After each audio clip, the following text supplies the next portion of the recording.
faith of a mustard seed. Welcome to another segment of the Drexel Seymour Show. I'm so delighted to have these two ladies on the show. I mean, I haven't seen them for years. Guilaine, Brutus, and Merline. They've been living in Turks and Caicos for years, and they migrated to the United Kingdom. And so we're going to have use this opportunity to see what's happening with them and see how we could work together with persons in the UK and then what they've been doing. And with that said, I want to welcome both of them to the show. And I'm going to ask them to reintroduce themselves to the public. So welcome and thank you for the opportunity. Well, I'll go first. Thank you, Drexel, for reaching out to me. And my name is Guilaine Brutus, for those who don't know me. And I am in the UK, completed my university education, and now my children are in university. Thanks again for accepting me on your show. Oh, anytime. I'm glad you agreed. Merline? Hi, everyone. Thank you, Mr. Seymour, for this opportunity. I'm Merline. I live in the Turks and Caicos Island for the most part of my youth and my adult life. Migrated to the UK over a decade now. My children are in university here. One is doing a PhD and the younger one doing another master's. I am currently in school as well. It's a pleasure to be here, and thank you for the opportunity. Well, I see you have an English accent. I don't think I do, but it's possible. Assimilation is a thing. I see. Guilaine, when did you migrate to the UK? I came over in 2012. 2012. So that's basically almost 12 years. Yeah. And Merline says she's been there for more than 10 years. You say, Merline? Turning 10 years this year. Oh, okay. Guilaine, how long you lived in the I want to get some background information. You were born in Turks and Caicos, or were you born in Haiti? No, I was born in Haiti. I lived in the Turks and Caicos from the age of 2. My mom lived there from when she was 14. She only had us in Haiti because of complications with the people who adopted her. But yeah, from the age of 2. So you were in Turks and Caicos from age 2 until 2012. Yeah. So basically, Turks and Caicos is your home. Yeah. Okay. What about you, Merline? I moved to Turks. I was already in my teen. You were a teenager? Yeah. And how many years you spent in Turks and Caicos before you moved to UK? Over 2 decades. So you spent about 20 years in Turks and Caicos before you moved to UK. Okay. Yeah. All right. So okay, let me ask you this question. Do you consider yourself a Turks and Caicos Islander? I think first you have to ask, if I say I'm a Turks and Caicos Islander, how would that be received by Turks and Caicos Islanders? Because I think the sense of identity and belonging it's more nuanced than what I call myself. It has to do with society's acceptance of me calling myself that. And I think people need to come to grips with, you cannot continue to remind someone that they're not a part of your society while also asking them to identify as that person. Because it's very, it's dehumanizing in a sense. Mm-hmm. So I considered myself a Turks and Caicos Islander up until I got into the forum. Then I was reminded that I'm not. Well, let's go back until forum. You mean the consultative forum? Yes. Oh, okay. And then I was reminded that I am not. So where, it's complicated. Identity is very complex and complicated. And I think people shouldn't demand or an explanation for how people self-identify. They have to first inquire, the society and how the society accepts them, and the exclusive languages they use around identity within the Turks and Caicos Islands. I think we have to investigate our way of communicating with other people that were not born in the Turks and Caicos Islands, or were born there but have families that were born somewhere else. I think we need to investigate how we treat those people first before we demand that they identify, as TCI.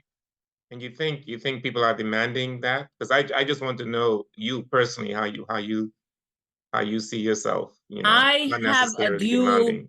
I think I have a dual identity. And wherever I go, everywhere you live, you kind of incorporate some of those elements of that society with you. And I think I have a dual identity in the sense that my mom is Haitian, so she brought me up in a Haitian household, and she gave me the elements that enable me to be proud of that heritage.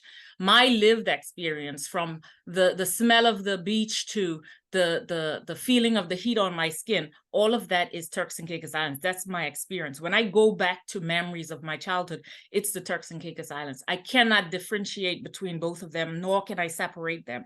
They're both a part of me. True.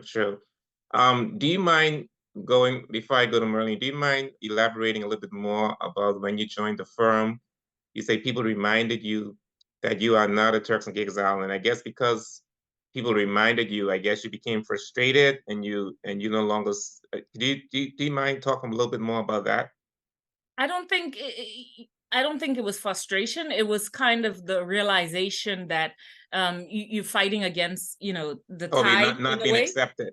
Yeah, you're fighting against the tide in a way, because your friends, people you grew up with, people that you've respected, people in positions of power, and some of the literature that was posted online, some of the things that were said from people that you grew up with, it's kind of sunk you into a place where you feel like, and it's not, I don't want people to think that somehow my Haitianness or my focus on Haitian heritage has to say that I have already been fully accepted into the Haitian society. My generation and the generation after me in the Turks and Caicos Islands is culturally homeless. Because if I go to Haiti and I say, I'm Haitian, I want to do this, they remind me that I'm not, although I was born there. So we're culturally homeless, trying to find this sense of belonging. And I want people to understand that, because I focus on... So wait a minute. You're not even being accepted in Haiti as a Haitian? No, you're not going, when it comes to power, when it comes to doing something, you're constantly being reminded that, hey, you can't speak Creole properly. Hey, you can't read French. You understand? So it's this battle between, these two dual identities, and every human being wants a sense of belonging. And that's, that's important. That's essential to us being... But you are accepted by the Haitians in Turks and Caicos, though. What do you mean accepted? Okay, for example, you say that you'll be reminded that you're not a Turks and Caicos Islander. In Haiti, you're reminded you're not a Haitian because you don't know the language or whatever. But we have a lot of Haitians in Turks and Caicos. So the Haitians in Turks and Caicos, they see you as a Haitian, right? Yeah, because we're in the same situation.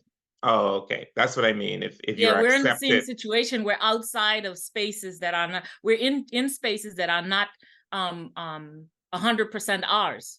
So we're in the same situation. Okay. What about your children? Well, my children say they're from the Turks and Caicos Islands. That's where they were born. But one of the things that has affected them, especially my son, who's going into his PhD in chemistry, the one thing that has affected him was he was old enough to see some of the articles that they wrote about me. And that has affected. He doesn't even come home to visit. That had. Oh, yeah. I must tell you, Guilaine, I must tell you, Guilaine, I was not aware that people wrote articles about you. It was the Turks and Caicos Juice Media, whatever it was called. This is the first time I'm hearing this. Guilaine. Yeah. So that has affected them emotionally. And I don't think when people write things and they say things, they don't realize the impact that has on the individual, whether it has to do with your emotional identity or your political identity or your social identity. That has an impact on you. It has impact not only on you, it has impact on your family. Like you say, your son. And that's why when people attack people, I know when I write articles, well, I'm not getting attacked now, but I used to get attacked. It not only impacted me, it impacted my kids and my wife more, because I got used to it. And people don't realize that, oh, they think they're attacking you, but they're attacking more people than you. Yeah. Yeah. You know, so that's a very good point you made. Merline, I want you to talk about the same situation that Guilaine talked about. Do you consider yourself a Turks and Caicos Islander? How do you see yourself? I'm not trying to be more political than I have always been, but I don't know. I think for myself personally, it's not what you identify yourself as, because I live in the Turks and Caicos Island for a very long time, and I was graced to be working in some high position. And the people that I was fighting for were the same people who reminded me on a daily basis that if you was in Haiti, you will be at the outdoor market selling charcoal. So So the Haitian people tell you that. no. The Oh, Turks Islander people. oh, okay. So basically, I never have a sense of belonging. So I was the belonger that never belonged. And I don't think people understand the magnitude of that behavior on people's mental well-being. You But know, everybody didn't treat you like that, though. I mean, I know you and I attended the same yeah, church, and I'm, I didn't. We don't treat you like um, foreigners. So no, I mean, in the church, it's a different environment. But when you're talking about your workplace, the community that you live in, and the people that you talk to on a daily basis, so they will make you feel a certain way.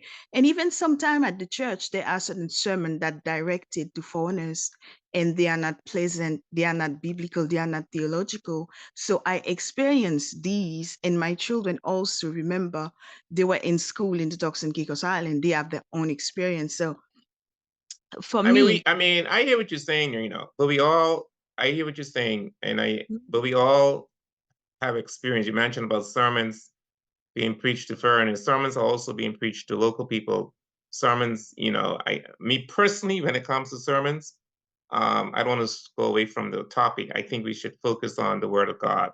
I don't think we should throw shade at anybody, no matter who you are, and it's not just to foreigners. It's also to I don't local have a people as well. problem. I mean, as a theologian, I don't have a problem for the sermon to be preached as long as it stay in the line of the Word of God. Yeah, that's what I'm But saying. That's what I'm yeah, saying. Hmm.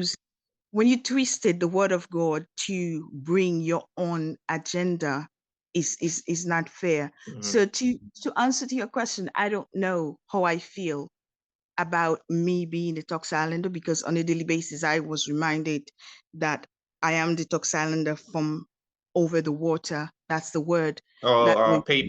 Or paper Turks Island, I guess. Yeah. So I am not an indigenous. I understand that, but I feel within myself, I contribute to the country as much as a Turks Islander. So that alone should give me at least the opportunity to feel that way. Mm-hmm. And it's a place that I love, Mm-hmm. because this is closer to home.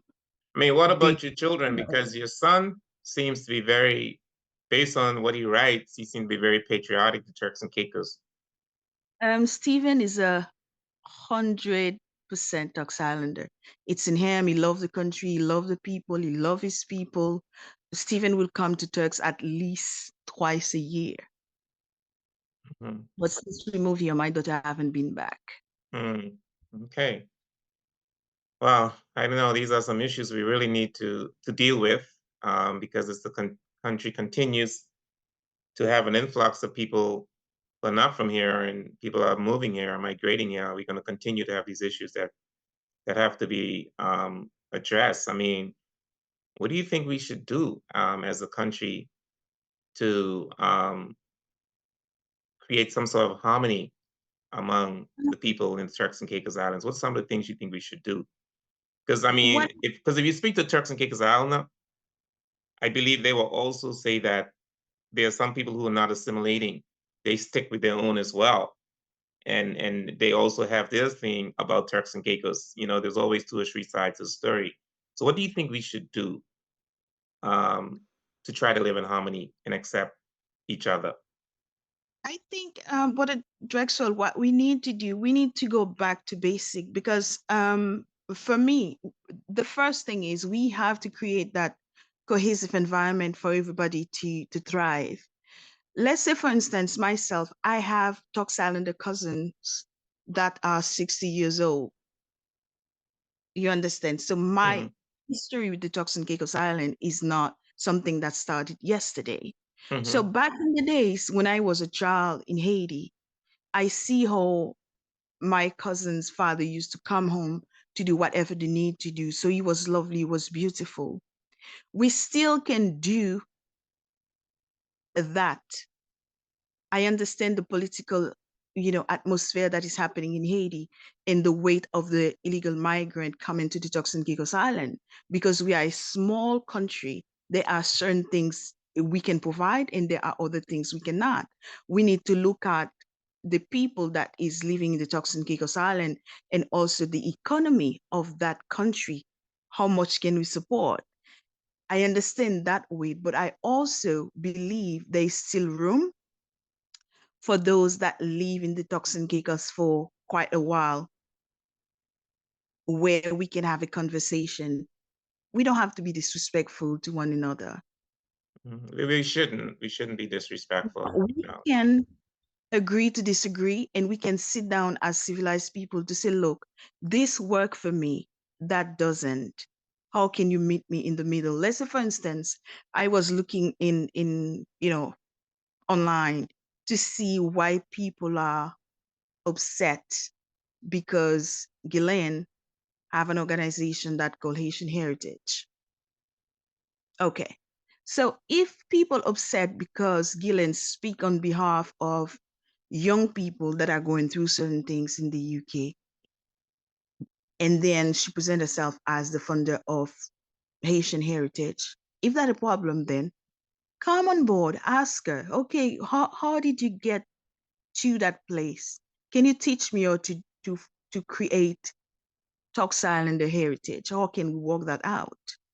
Well, that's why. Okay, since you brought that up, we're gonna go to Guilaine to talk about that. And I think people are upset because Guilaine was in Turks and Caicos from when she was age 2, and she was up there until 2012, and she formed this Haitian heritage in the UK. And I think based on what I read, I haven't spoken to anybody. They say, well, why didn't she insert Turks and Caicos and Haitian heritage? Why did she just say Haitian heritage? So we want to talk to Guilaine about this foundation. Tell us the name of the foundation and why you created the foundation. Then we'll take it from there. Okay. First, I want to clarify. The foundation and the article are 2 separate things. The foundation is just a reference to me being the founder of the foundation. And the article is an article about all of TCI, Dominican, Jamaican, Haitian, TCI, every young person that comes to the UK. There is an issue that needs to be addressed. Yeah, I got that from the article, yes. Yeah. Okay, so you got it. Yes. So the Haitian people need to recall that before I got on the forum and afterwards as well, I had the Haitian Heritage Foundation in the Turks and Caicos Islands. It was a registered organization in the Turks and Caicos Islands. What we did, we had a radio show up in Long Bay. We had shows where we talked about immigration, how people should assimilate, the right way to apply for work permit, the right way to apply for naturalization, and the right way to come into the Turks and Caicos Islands. I was the one that took the governor to Pastor Prosper's church. I was the one that took Martin Stanley to the church in Dockyard, to speak to Haitians on how how to do the legal process of being assimilating into the Turks and Caicos Islands.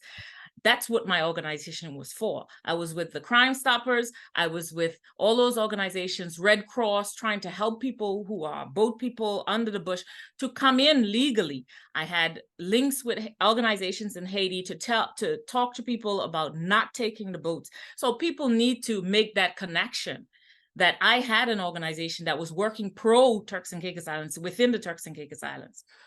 And about this organization in the UK, when I came here, it was initially, when I started the organization, it was Knowledge for Us by Us. And it was an organization created to help children who have been excluded out of formal education. So what my organization did was we conducted workshops on art, martial arts, photography, filming, kids who can't learn in the formal setting. We created these sort of workshops to help them to have a voice, an expressive voice that they might not have doing math or science or something like that. So this is what we did. And then when I moved to London for a while, I met a lot of Haitians that have been established in the UK for 30, 40 years, not necessarily coming from the Turks and Caicos Islands, but coming from other parts, Dominican Republic, France, and other parts. And then I made that connection with them. And I also, because of my work and because of my work within the wider community, I got in touch with a lot of academics. So I realized that a lot of the academics, there's so many books written about Haiti between 2019 and today. So I did the Haitian Heritage Organization so that we can have a voice on what comes out about the country. So Haitian Heritage is more like an academic art foundation. So educational. Educational, to kind of change the perception, the negative perceptions that they have on the culture, the religion, and Haiti itself. So that's what Haitian Heritage is. I see. That's what the organization is for. Outside of Haitian Heritage, it has nothing to do with the kids coming in from the Turks and Caicos Islands. Nothing. It's purely an academic and social organization, CIC. So the kids coming out of the Turks and Caicos Islands, I have been working with them on the Guilaine Brutus consultancy, and I've been working with other members, Lillian Forbes Williams, and other members of the TCI community, trying to help them with settling into the UK. The years of me since I came here, and since in the Turks and Caicos as well, I've been working with people on political identity acquisitions. So working with these young people for the past 10 years, I've realized that it has gotten to the point where we are dealing with parents who are, the whole article, the concept of the article was to kind of have parents contact people who are well established in the UK to say, hey, I have my son or daughter in the UK, regardless of where their parents are from. I didn't care. I said Turks and Caicos Islanders, right? That I have my son and daughter in the UK. Can you put it, keep a watch on them? Can you help them get this? Can you help them that? We have kids here that are asking for 10 pounds for food. We have kids here who can't they've never lived outside of their parents' house. They don't know how to pay bills. They need that sort of guidance. You drop them into a country where they have all these responsibilities that they've never had before. And we have kids having mental breakdowns. The article with the young man, I didn't even know he was in the UK. I only saw it after my article. I didn't even know he was in the UK. And I didn't know that happened until I saw the article and I searched the UK news and found out that actually happened. So there's no connection between the three things. So my experience here in the UK is we have a lot of young people here who don't know the process or don't have any connections. There are people who literally don't know who's here. You can live in Leeds and not know the person that's on the other side. Okay, let's hold it there for 1 minute. But doesn't the Turks and Caicos Islands government, I thought they set up an office that is headed by is it Tracy Knight?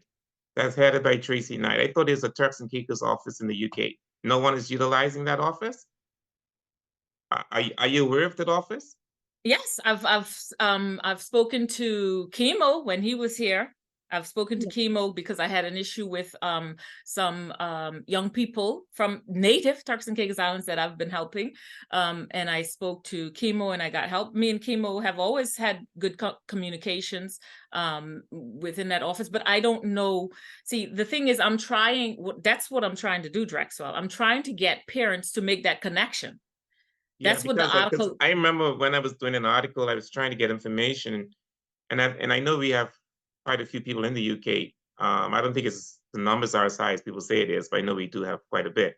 And I think when I spoke to the office, they told me they only had like 150 people registered with them. So I think all the organizations that you guys have, somehow I think you also should connect with that office and see how all of you could work together.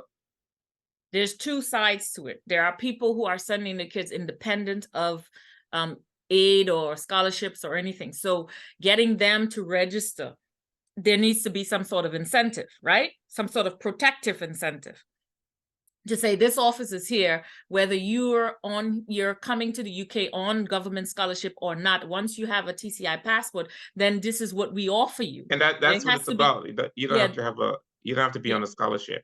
So there needs to be incentive, and people need to know. I didn't know. I don't know. When you say incentive, what do you mean? It's kind of some sort of protection that we will help you to get this. We will help you if you're in trouble, if you need this. There needs to be some sort of support. The type of support that I am trying to initiate, that I'm trying to offer. And according to some of the statements about organizations, Merline and a few students created a Turks and Caicos organizations in Leeds. People didn't come. The idea is you're not native. Why are you creating it? There's a conflict of want and need, Drexel. So when you initiate, Merline, those had the organization, they had one event and people don't want to come. Because Merline because Haitian? Merline is the one that initiated. You understand? I started a Facebook group to see if we can have a closed Facebook group. If people are in trouble, they need help, they can come. Who are you to initiate it? So there needs to be conversations around identity, around acceptance, around inclusions. There needs to be that conversation in order for us to move forward, because people expect you to do something. I've been doing things since I came here, and no one in Leeds or in Manchester or London can say I discriminated against them, thinking that are you Haitian or are you TI? No, when kids come to me, I help them. You understand? So if you want some sort of legal structure, then you have to initiate it, because when I initiate it, you say I'm not worthy of initiating it. Because you are considered Haitian. Yeah, because I'm not native. Do you charge a fee for your services? When it comes to social services, if someone needs help, I don't charge a fee, but I am a migration consultant. So if I'm doing work for you under the migration consultancy, then there is a fee associated to it. But if somebody comes to me and they need help, I give them help. If somebody comes to me and they said, how do you do this? How do you do that? I explain everything to them. I've actually, after the chaos with the article, I actually went to the West Indian Center and I paid a deposit for a meeting on the 10th of February, a TCI community meeting. And I spoke to Malcolm. What's her name, Merline? Charmaine? Charmaine. I spoke to Charmaine Malcolm and I said, I've initiated this meeting. I've paid the deposit down for this room, and I know they need a TCI face, a native TCI face. Can you, participate in this? And she's going to be around the night. So she says, yes, she'll be willing to participate. But then when I show up and I say, well, I've worked with the social services, I've worked with the hospitals, I have an appointment with the chief of police this month to work to try and see what type of help they need with the community, because they're saying that they have about 5 boys that they're dealing with, troublesome boys that they're dealing with. So I've been doing all of that. So when I present that information to the town hall, Turks and Caicos meeting, they might not accept it from me. So I've asked her to show up. This is me going above and beyond, to solve this sort of problem. And are you registered with the British Consul database? of certified education agents and counselors? Because I see that Charmaine is Well, registered. I'm not a certified education counsel, but because of Charmaine, I am going through the process at the moment, and we are supposed to meet and talk further on some of the things that can be done. But my work is different from I don't do the help people get into university thing, because we're come from an English island, so a lot of the things are self-explanatory. If people need me to look at their statements or something, I can do that, but I can guide you through the process. A lot of these kids know what they need to do, and how to do it, as long as you send them the links. Merline, Merline, tell us about your organization. You have an organization as well that you started. I know Guilaine had mentioned that as well. Yeah. So basically, I have Youth Empowerment, Leadership, and Anti-Crime Hub, which also I was working since I was in the Turks and Caicos Island, going to high schools, speak to young people about education and formal and informal education. So when I moved to the UK, what I realized is that it's important that we bring young people together, and that include our young people. So I received quite a few grants from the government to do that work in the community. Like Guilaine said, it's not what you do, but it's who is doing it. So we started the Turks Islander and Haitian living in the UK in Leeds. I did not receive that support. Basically, what was said is like, how many native in there? What's the name of your organization? Youth Empowerment, Leadership, and Anti-Crime Hub. That's one for everybody, but the one that we did specifically for Haitian Turks Islander was Tishako. I sent it to you. Is Turks Islander and Haitian living in the UK.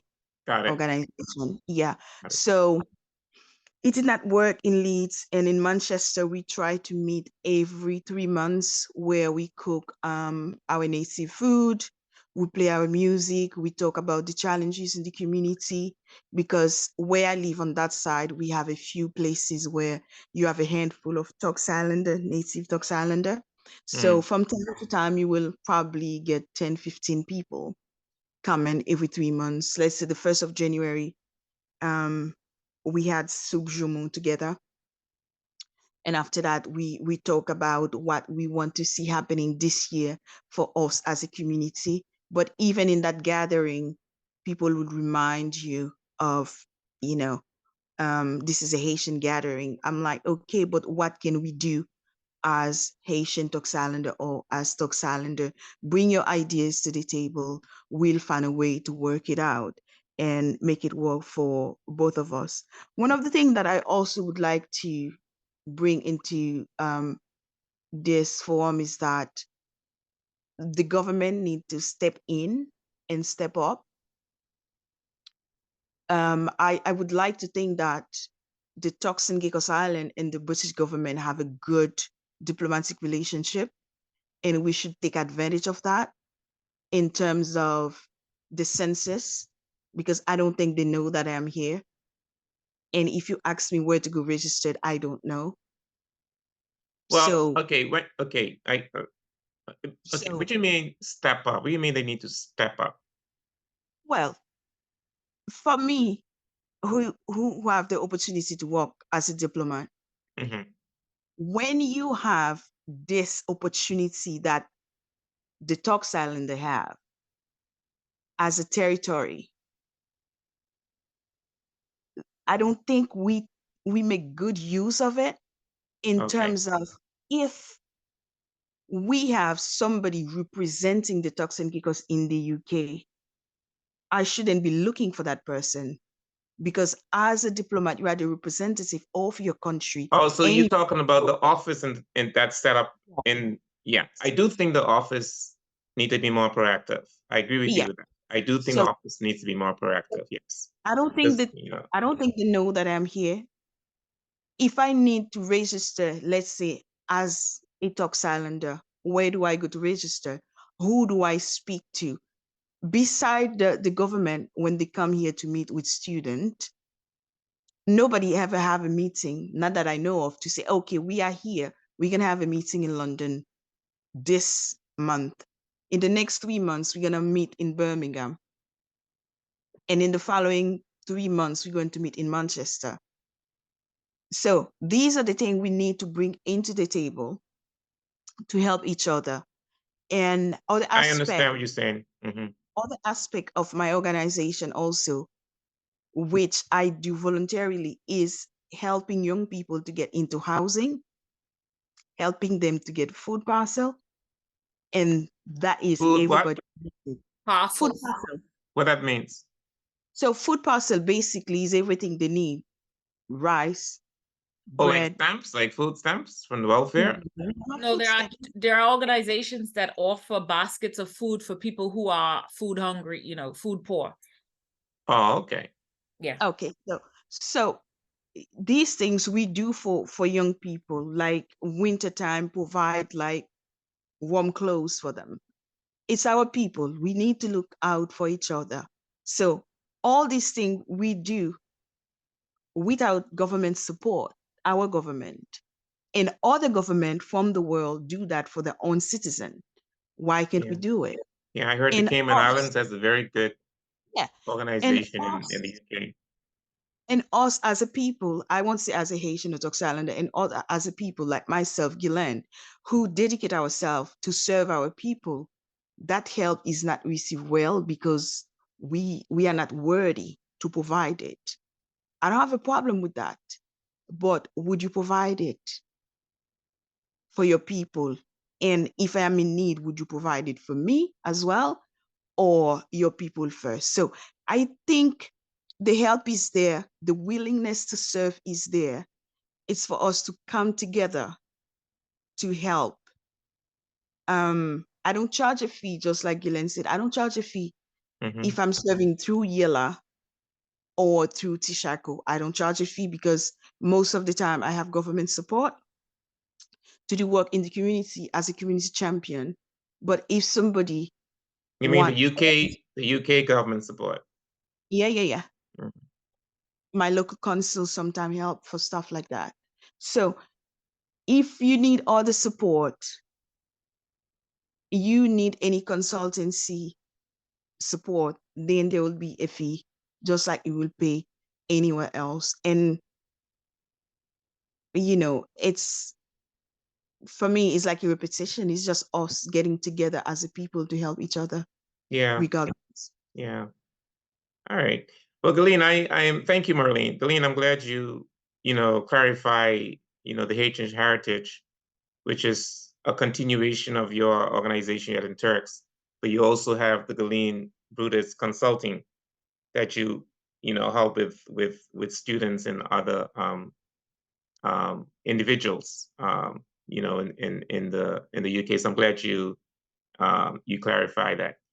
Now, I know you've been in the UK for almost 12 years. Merline has been here for 10 years. Um, I don't have any desire to move to the UK, but don't you think some people are better off staying in Turks and Caicos than moving to the UK? Some people are. I mean, some people are. And I would even say I probably was. The only thing that's more important to me is that my kids get an education. You understand? So my drive was that, okay, I'm in the Turks and Caicos Islands. I had angels that supported my kids through private, to private education in the Turks. And I said, well, when they graduate, what am I going to do? Because I'm a single parent and I don't have the funds to have, to have them go off to university. So let me situate myself in a space where they can evolve, so that was my drive. Mhm. But I've spoken to a lot of people who come, and especially older people who come and migrate to the United Kingdom. And I'm saying, make sure you have a footing, a foundation before you leave the Turks and Caicos Islands, because you have to learn from, I'm learning from my mistakes, right? And so I said, you need to leave a foundation in the Turks and Caicos Islands. You cannot just pack up and go, because in the UK, although in the UK, enables us to have free healthcare, and there's education for our kids. There is also the element of exclusive or inequality within the job market, right? So a lot of the kids that come here, I said, if you're going to study, you make sure, if you want to be a lawyer, you check the Turks and Caicos, what type of lawyers do they have, what type of lawyers they're lacking, and you focus yourself on what's lacking, and you specialize, and in whatever degree that you're taking, you specialize, and after university, have a year or two experience and go back home, because the possibility of you settling in a proper job is very iffy, you know. So I've been suggesting that to people. It's not for everyone. It's a means to an end, you know. It's a means to an end, especially when it comes to the possibility of a lot of people sending their kids to university. The scholarships in the Turks and Caicos is limited, and a lot of us who are here would not ever be able to get scholarships anyway. So that's the main goal for a lot of people. But I prevent us, tell people not to just come up and thinking that somehow you're going to get a job and you're going to get settled and you're going to get that. No, you have to plan. You have to know exactly what you're coming for, and you settle and you do what you have to do, and then you return. Learn, earn, return. Yeah, I mean, for education purposes, I think it's a benefit. Now, I mean, Guilaine and Merline, are you in the UK because of, I guess you got a Turks and Caicos, you have Turks and Caicos status, so he's able to get the British passport. Am I correct in assuming that? Me or Merline? Both of you. Oh, yeah. So you have the Turks and Caicos status, and you was able to get the British passport. No. Yeah. What about you, Merline? Yeah. Okay. So that's a benefit then, because you're able to get, you know, the British passport. Well, that's the only way, is it? Yeah. I think probably if I did not have the British passport, I would have a European Union passport anyway, because of French residency. So eventually I will end up there. But yeah, the Turks and Caicos passport did help. Oh, okay. So tell me about the French thing. Is it because of Haiti? You think you've been able to be part of the European Union, the French? No, prior to me moving to the Turks and Caicos Island, I have parents in France. Ah, I got you. Yeah. I got you. Okay. All right. And I know, I understand, devil advocate of Draxwell here. I understand where you're going with the line of questioning, but I need to remind people that my mother was in the Turks and Caicos from the age of 14 with Clementina Walken, and she was some of the women that helped beat rocks paid by the British government to build the road in the Turks in Provo. And I think people need to stop trying to divide and conquer people in that sense. So I mean, I was a kid in Blue Hills when Mr. Lyburn Cheese Lyburn had the only red truck, okay, in Blue Hills. So you cannot separate me from the Turks and Caicos Islands, and even if I wanted to, I wouldn't be able to. Yeah, but I know I'm not trying to be the devil's advocate, right? What I want to put out there is that, which is obvious, that there are benefits that people are getting by being in the Turks and Caicos. But I don't want them to think that it's a gift. I don't want them to think that somehow, and the language that was used under the post was like, we gave you this. You didn't give me something. I earned it. You know, I toiled and I lived and I experienced the trauma and everything that has to what be language? right. Sorry. Yeah. What you mean that was on the Turks and Caicos Sun? Yeah. Well, can you for those who are watching the show might not know what you're talking about, can you tell me exactly what language was used? No, the language was that we gave them the passport, they owe us, and how dare she create an organization that is the Haitian heritage. And those languages are very absolute and sort of controlling. You know, you have no right to my identity, or you have no right to my process, and I don't owe you anything for the things that I've acquired because I tick the boxes that enable me to acquire it. It wasn't like, okay, hey, thank you, we're gonna give you this. No, I tick the boxes. I live the experience. I mean, this is my lived experience. My mom has been here. We've lived the experience that enabled us to acquire this status. It wasn't a gift. It wasn't a Yeah. charity, you know. And Yeah. I think people need to stop using that language that, oh, if it wasn't for me. No, I went through hell and high water. My mom used to wash clothes from the walk-ins down to the Parkers until her fingers bled coming home. She was a Save domestic for money. worker. Yep, Sandra Walken used to save my mom's money for her. That's how she bought her land. So I think people need to stop with insinuating that somehow they gave you a gift.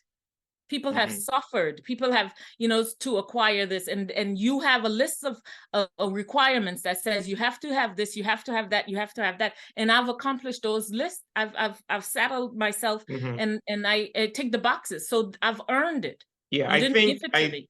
Yeah, I think what's happening there, Guilaine, I'm glad you brought that up. I think what's happening there, because people see with this organization called Haitian Heritage, I guess some people feel that you turn your back on Turks and Caicos. But you already have explained in this interview that you have more than one organization. And that's what I like, that you clarify that. But that wasn't clarified in the article. And I think sometimes we do make a lot of assumptions when we don't have all the information. But you have clarified that you have the Haitian heritage, that you continue, but you also have the Guilaine Brutus consultancy. And I think the Guilaine Brutus consultancy, I don't think that was captured in the article. No, I may be because wrong, but I don't think it was that was just a reference that Hayden used to identify me. And he used that from collecting data online. You know, it wasn't something that, you know, I said, that okay, you gave him. Yes. So that was the reference that he used to identify me. You understand? But I think any person reading the article should be able to identify the points that I was making that is far greater. There's a problem that we need to solve, and with our young people, me having the Haitian Heritage Group is a distraction. There's a huge problem. I understand. There's a huge problem, and there's this boy that the article presented after my article. I didn't even know he existed, but there were 2 boys before him with mental breakdowns. Yep. You know, this is happening where kids cannot buy food because they're reliant on their parents' next paycheck, and they don't have connections here to say, Guilaine, can I come over? You know, can I come over and have something to eat? Yeah, but I mean, You know? I understand what you're saying. I mean, but mental illness is a global issue anyway. I mean, we have that throughout the world. We have it in Turks and Caicos. We have it everywhere. Of course, there are many different reasons why people have mental illness, but it's an issue that's global, and it can happen to anyone. I just saw a video the other day with this dentist had a breakdown at the airport in Jamaica. You know, it doesn't discriminate. You know, it could happen anywhere. But I mean, there's a obviously, thin line between sanity and insanity. yeah, I mean, obviously, if people send their children away, they're not working. They need to make sure their children have access to, to funds. I mean, my kids went away, and I gave them one of my Scotia cards. So, and I gave them a card. I had a limit on it, but I gave them a card. Of course, not every parent probably could do that. We have to make sure when we send children away that they are in a position financially where they don't have to be worried where they're going to get the next, dollar from. And that's why in a some kids position save maturity as well. Yes. I'm sure that your kids have you've given them the sort of economic maturity, financial maturity, as well as social maturity to survive on their own. Yes. A lot of these kids, my kids were traveling, my daughter was 11 when she traveled and filled out all her forms. You understand? My daughter applied for college and university without even asking me to check her, you know, her application, and she passed and she got accepted. She's doing psychology now. So you have to instill in these young people the ability, the tools needed to survive on their own. And if you know you've sheltered your child where they never even purchased their own clothes, or you know, or go to IGA and buy groceries by themselves, or had a bank account, and you're dropping them in a country where they will be alone, that is the point of the article. You know, Yeah, and that's find why, a community. Let's create a community. yeah, and that is why it's important that, you know, your organization work, and it's important for us to have the Turks and Caicos office, work. When I left Turks and Caicos, I was very green. I was 16 years old when I went to college in America. But what I like about the college I went to, they assign a host family. I had a host family. I had an American host family, and who was like my family. And so we do need that support system in place. So I do agree with you, and that's why I think it's important for the, you know, maybe what I'll do, you know, I'll try to get say that get the UK office. Maybe I could have an opportunity, if they agree, to have a show with her as well. Mhm. Yeah, that would be nice. And also mention that, you know, the town hall meetings would be good as well. And although I know some people would not accept. And we do have a few people that manage housing, that manage buildings, that have house, you know, young people of guaranteed rent for a few people. And there's this one lady that that works with a lot of young people. She has people renting rooms from the Turks and Caicos Islands, and she has helped people for months who are unable to pay their rent. And she's helped this one person for months, and then she said, you know, I'm unable to continue. Yeah. And she was reported that she's doing human trafficking with Turks and Caicos Islanders by this person, by this individual. So and this is one of the most important thing that you or Merline or whoever contacts this office in London, that we are doing things that is putting us in danger, because we're dealing with young people that we're helping that are in vulnerable positions, but not necessarily appreciative of the help that we're giving. So it turns on us. You know, I've had an individual that my business guarantees rent for people. I had an individual that asked to guarantee their rent. Unfortunately, we didn't get paid before we signed the documents, and she refused to pay. So if we're liable for her rent. So if she skips on the rent, then we're stuck, you know, paying the rent. But people don't realize. Yeah, people don't that's realize. very risky. Yeah, very risky. Yeah. So we had to change. The way we deal with things. Some parents contact you directly and say, "Hey, can you do this?" You know, because they've sent so many. They've sent funds to their young people so many times to do certain things, and they never did. I had to buy groceries for people, because every time they send money for groceries, the kids do other things with it, and then they say they're hungry. You know what? Yeah, because I remember too. I remember many years ago when the government used to give, you know, they're very generous with the scholarship under, you know, the administration from 2003, 2009. They were very, very generous. And I remember, like, this particular individual contacted me. The government gave them all their money up front for the term.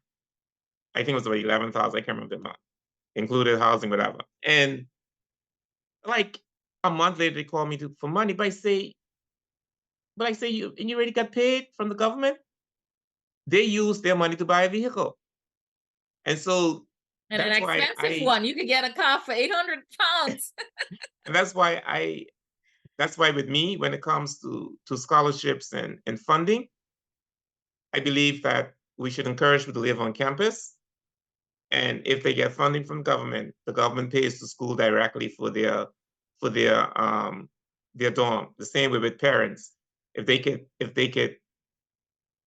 even if they don't live on campus, if they're paying for their children, pay the landlord directly, because sometimes the kids are not mature enough They forget about the rent until it's time to pay rent, and they just spend the money right away. So there must be some sort of Yeah, that control in happens a place. lot. That happens a lot. So these are some of the issues that I was trying to push forward, and I think I should have let somebody else write the article, and probably the message would have been delivered properly. No, but that's okay though. That's okay though. It's look at it as a learning lesson, and that's why we have this show with you today and with Merline, because it brings clarity. It sure brings clarity to me, and it brings understanding to me. I don't know how we can deal with the issue of us accepting each other. I don't know if that'll ever be resolved, but I do think that there have been improvements in our relationships with each other. Um, but I think this interview is going to bring clarity for a number of people. It certainly did for me. Hope so. It did for me. I haven't lied to you. It did for me. Yeah. Yeah. Merline, you have anything further you want to add? No, basically we're on the same page.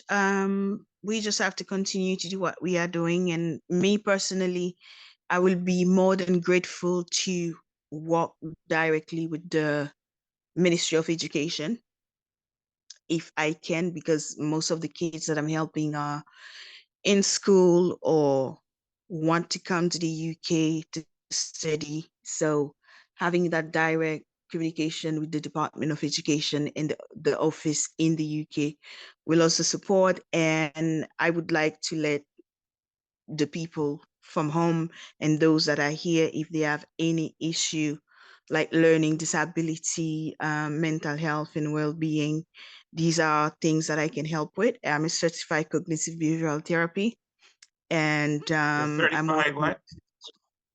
cognitive behavioral therapist. Okay. And also I'm working in education, basically with young people that have an EHCP or an IEP.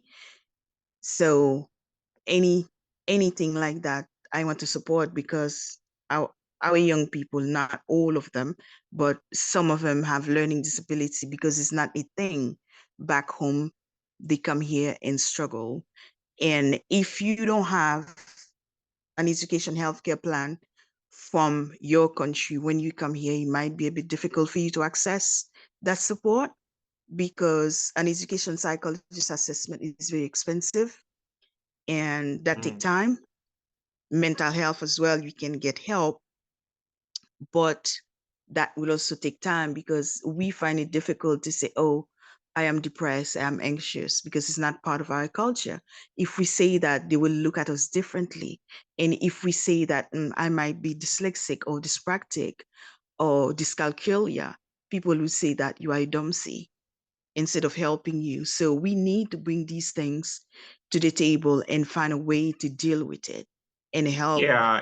It's unfortunate people have different learning abilities. It's unfortunate that people, have labeled people based on their learning abilities, and each individual is unique. And I mean, no matter what their learning disability ability is, I believe that each person has a gift, and each Yeah. person has a purpose. Yeah. It's just that sometimes we compare people to other people, but we have to recognize the uniqueness of the individual, allow them to develop at the pace in which they were created, rather than labeling them as dumb. See, no one is dumb, Mhm. and so that is something we need to. It requires a lot of education, and I'm grateful that you're doing your part, and you're Guilaine.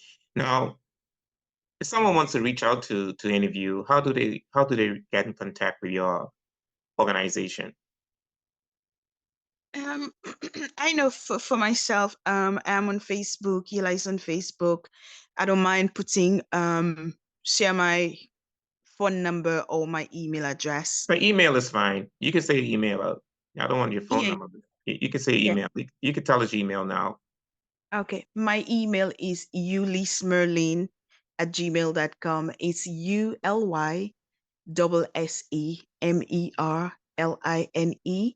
@gmail.com. So any issue with mental health, learning difficulties, any other subject, do you need support with food, doing the support with accommodation, just send me an email. If I can't help, I will signpost.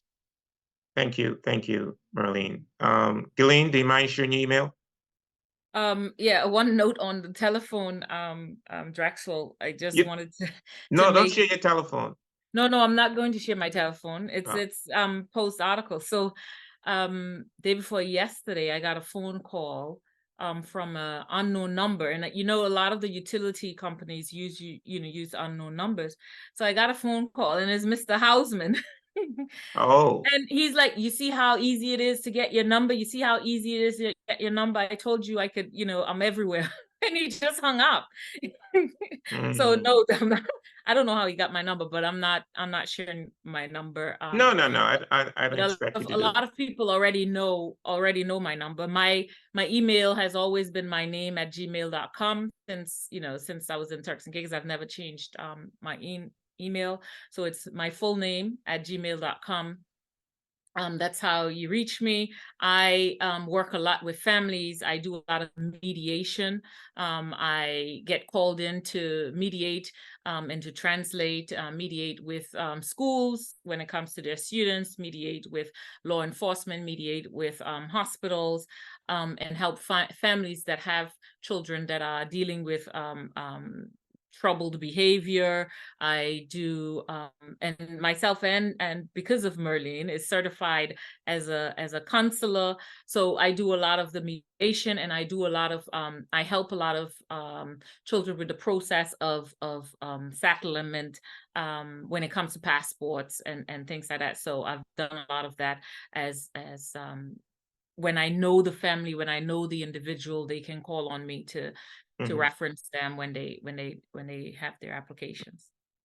I mean, could you guys just try and see if you could reach out to the Turks and Caicos office and see how y'all organizations could collaborate? Do you think that's something you'd be willing to try? I would prefer, we are open because we've been trying a lot of things, but our Haitianness is I don't know how to put it. It's kind of a block. We are open. No, but have you work. tried though? Have you tried reaching out to the Turks and Caicos office? I have spoken to them several times. A few years ago, I've spoken to, and I know. I mean, recently. I mean, talking about recently now. Oh, recently, no. Since chemo left, I haven't communicated with them. I actually, if you didn't bring it up, I actually forgot that they were here, because I thought the office was closed when chemo left. No, they were because I remember going to them, Drexel. I remember going to them before, and I was told that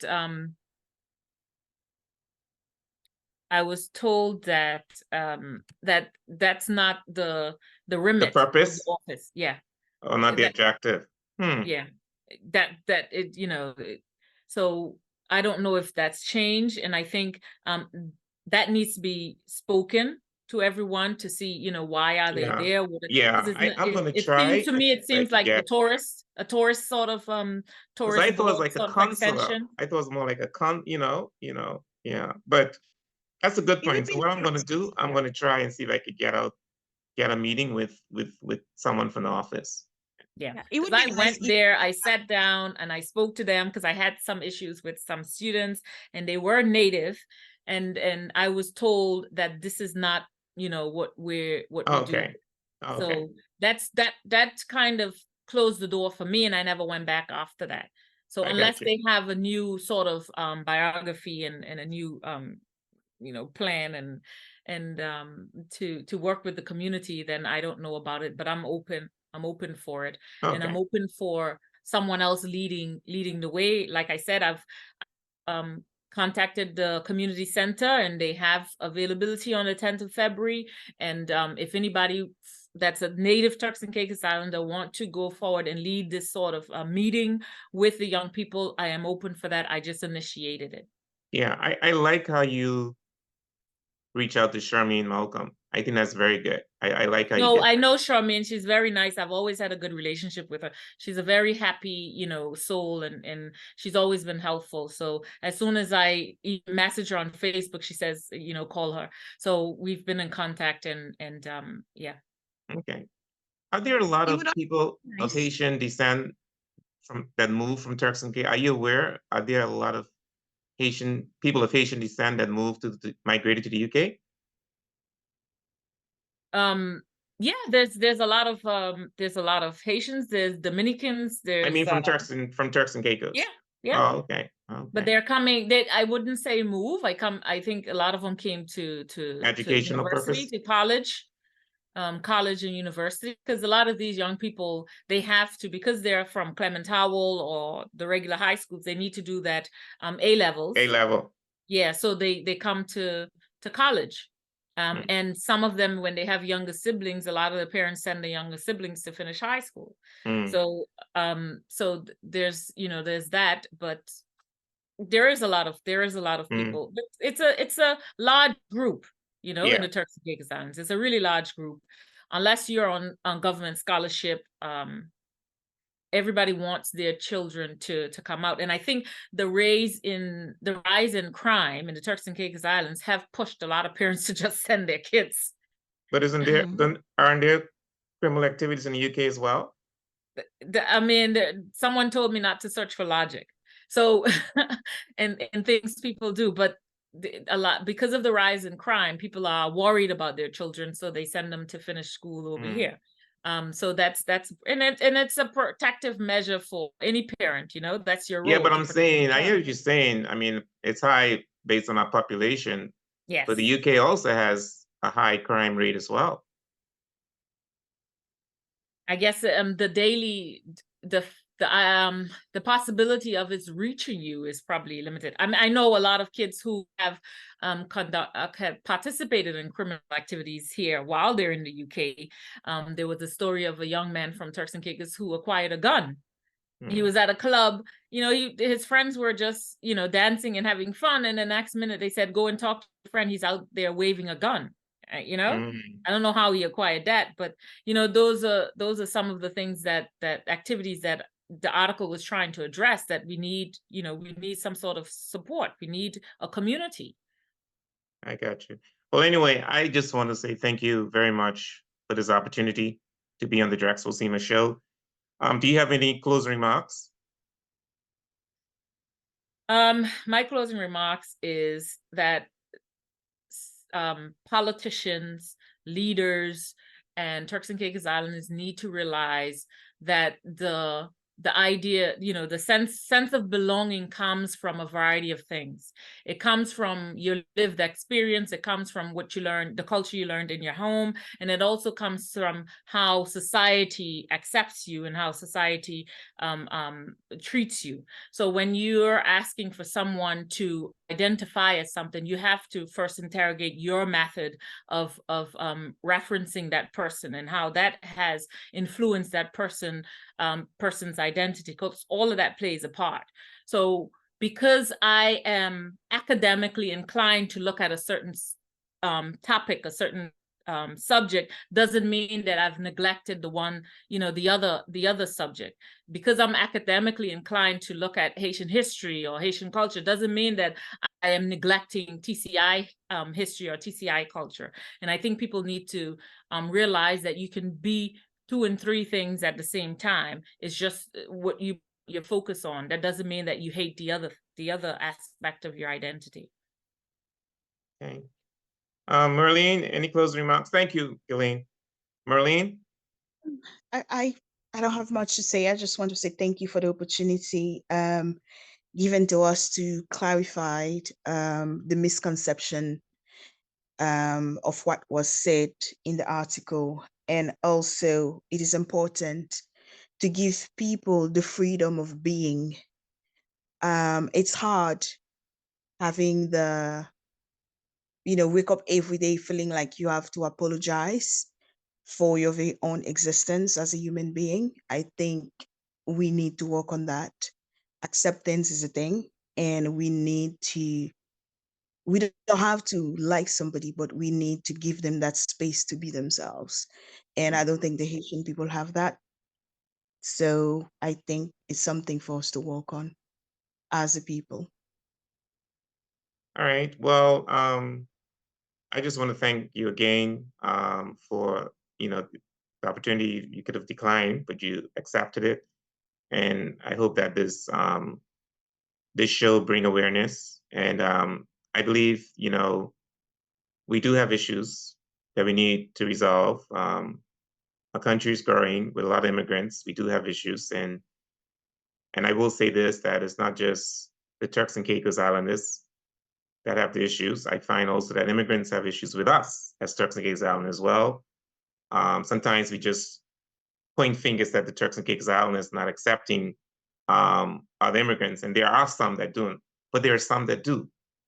And at the same time, there's some immigrants, I don't like to use the word immigrants, but there's some people who are not of Turks and Caicos descent who also have a problem with Turks and Caicos Islanders.